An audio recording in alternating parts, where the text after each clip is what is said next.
for me to be standing up here today in front of all of you is a great honor in that, I get to give a speech, but I don't really think of it that way whatsoever. It's more so of a story. As I mentioned, Bo was there for a long part of that upbringing, and it really is an upbringing because I joined Friends when I was a kindergarten at the age of 5, and am what you call a lifer, which I'm sure is a term that you guys hear all the time. And so being there for 13 years, essentially this experience has been crucial to my foundation, the core values, everything that has made me the person I am here today. And, when I think back at it, it's like, what could I have done at the age of 5 to impress someone or get this opportunity? And, it wasn't really anything that I could have done. Of course, in kindergarten, 5 years old, what are they really evaluating there? But more so, what Friends meant, to my family and my mother. And, when she was looking at Friends, she was looking at, Friends because of, the core values, what they represented, the Quaker education. And, I come from West Harlem. That's where I grew up with my single mother. She took care of 4 children. And so she wasn't going to have that time to look after 4 children around the clock while working and providing for them. And so she wanted to make sure that I was somewhere where those values were going to be taught, the ones that, were close to her and would be with me, my whole time, for however long I was, going to be at Friends. And incredible for her, myself, and my sister as well, my younger sister, Ruvianne, who was 2 years younger than me, got that same experience as well from kindergarten, being a lifer. And it really is absolutely life-changing, to come into school, not really understand, what it means, but to be given all that support at a young age. When I think about some of my fondest memories at Friends, it really is, during those early ages, having parents who weren't together, programs like the Banana Splits program, if you're not familiar with it, an incredible support group where they really, give you an environment that fosters looking at, different situations in a different light. I had a lot of help growing up in those early years with some speech, reading comprehension, and just, that hand-holding and that nurturing at such a young age. Again, it didn't really mean much to me at the time, but it was such a friendly environment. You could really feel the camaraderie, the love, the care from the teachers. And, that continued to grow on. I always, had my different struggles, family issues, financial struggles growing up. But, I never felt that when I was at Friends because the support, the opportunities was always there. And I think when it comes to a moment that really, kind of changed, the way I perceived, what I could do, my confidence level, the opportunities that Friends had out there for me was in 6th grade when I was invited to be a part of this peer mediator program, which is essentially, it was a pilot program at the time where different students, it was, peer elected, and they would pick students in each grade that would be the sort of mediators to help with conflict resolution instead of always having teachers come in and, resolving all those issues.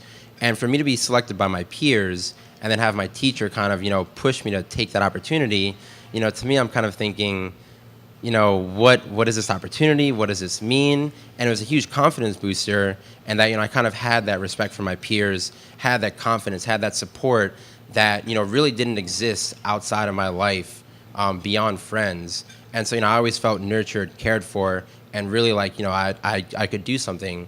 And that really kind of kickstarted me being confident and trying to take advantage of every opportunity that Friends threw my way, whether it was throughout high school.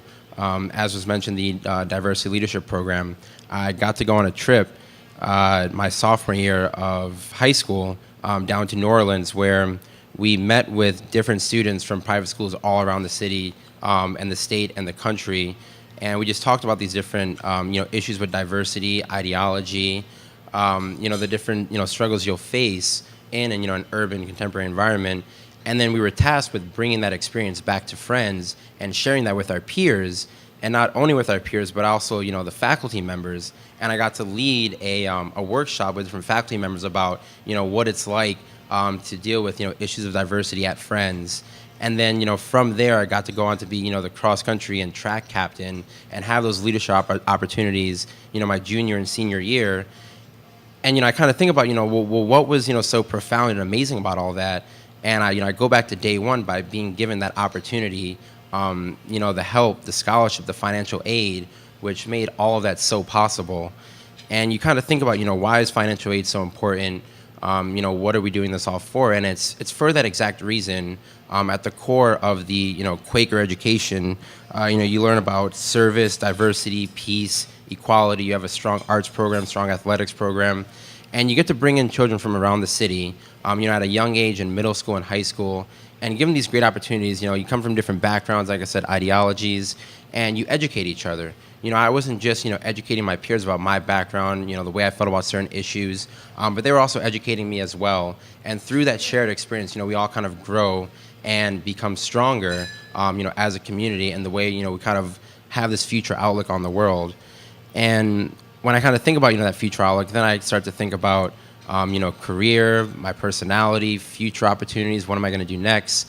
And without a doubt, I want to be involved in the community. I want to mentor people. I want to kind of give back, support in any way I can. And that all stems from that experience with Friends Seminary, teaching those values on a daily basis, at the very core and foundation of everything I am today. And then, going on and getting that help, to look for colleges, know what to, look for, be pushed, to go for those reach colleges, and then end up at Colgate University and have that assistance from Audrey to, find the best, financial aid and scholarship packages, strategically apply to these schools where I can make the most of that without having that be a burden, all something that, would have never been accomplished, had I not had that support from an early age. And then, going forward, kind of think about, what I was able to accomplish in college, and then, now what I can do now. I love going back to Friends, speaking at any of the panels and the seminars, to different high schoolers, students of color, telling them my experience, what it's like in college, the application process, what to look for. And, if there's anything I can ever do to kind of share that experience, that story with, those around me, I will always do that, but I've never been given that opportunity to share that in a room of people like yourself who have been at the core and the foundation of me having all those opportunities. So I thank you so very much. And just to wrap up here, I want to encourage you to keep on donating, keep on supporting, keep on encouraging, your fellow peers to not just help myself, because I think I'm fine now, but, together, to help the next generation, and, keep on giving those opportunities.